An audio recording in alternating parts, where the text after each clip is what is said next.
మనుష్యుని ద్రాక్ష తోటలో అంజూరపు చెట్టొకటి నాటబడి ఉండెను. అతడు దాని పండ్లు వెదకవచ్చినప్పుడు ఏమీ దొరకలేదు. కనుక అతడు, ఇదిగో, 3 ఏండ్ల నుండి నేను ఈ అంజూరపు చెట్టును పండ్లు వెదకవచ్చుచున్నాను, కానీ ఏమీ దొరకలేదు.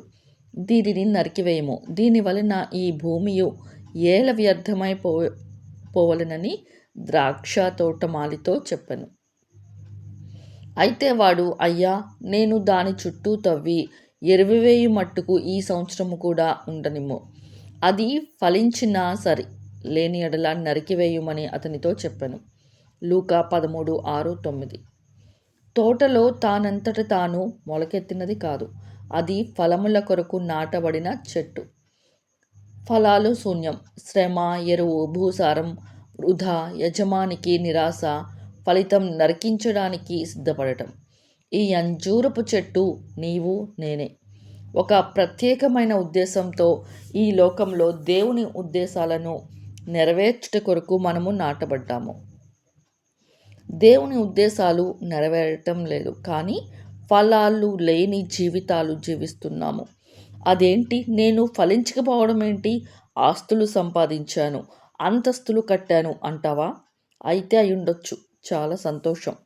దేవుడు నీ పట్ల కలిగి ఉన్న ఉద్దేశం మాత్రం అది కాదు. కేవలం వాటి కొరకు మాత్రమే నిన్ను నిర్మించలేదు.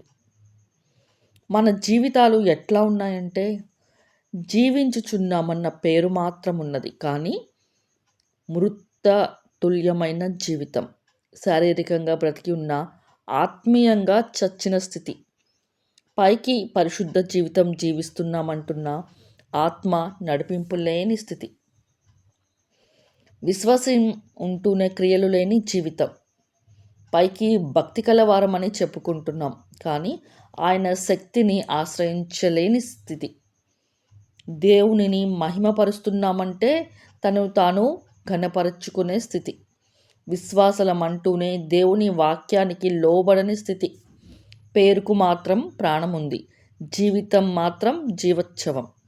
ఆత్మ ఫలాలకు చోటు లేదు, శరీర కార్యాలకు లోటే లేదు. కాదు, వాటికి అంతే లేదు. అయితే మంచి ఫలములు ఫలించకపోతే ప్రమాదంలో ఉన్నట్లే. అయితే గొడ్డలి చెట్ల వేరున ఉంచబడి ఉన్నది కనుక మంచి ఫలములు ఫలింపని ప్రతి చెట్టును నరకబడి అగ్నిలో వేయబడును.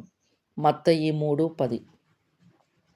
మంచి ఫలములు ఫలింపని ప్రతి చెట్టు నరకబడి అగ్నిలో వేయబడును. అందుకే తోట యజమానిని ఆ పనివాడు ఎట్టి రీతిగా బతిమాలుతున్నాడో అదేవిధంగా ప్రభువైన యేసుక్రీస్తు తండ్రి కుడి పార్శ్వమున కూర్చుండి మన కొరకు విజ్ఞాపన చేస్తున్నారు. ఇంకా కొంతకాలము సమయమివ్వు.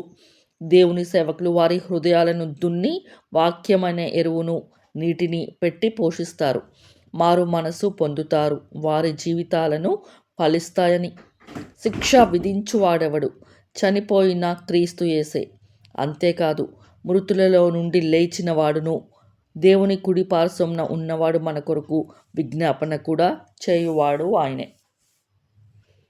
నీవేమో నా పరిశుద్ధతయే నా ఆశీర్వాదం నాకు కారణమంటూ నిన్ను నీవే మోసం చేసుకుంటున్నావేమో. నీకు నచ్చినట్లుగా జీవిస్తున్నా దేవుని అనుగ్రహం నీ మీద ఎందుకుందో తెలుసా? అట్లా అని అదేదో పాపము చేయడానికి దేవుడిచ్చిన లైసెన్స్లా వాడుకోవద్దు. అసలు కారణమేంటో తెలుసా?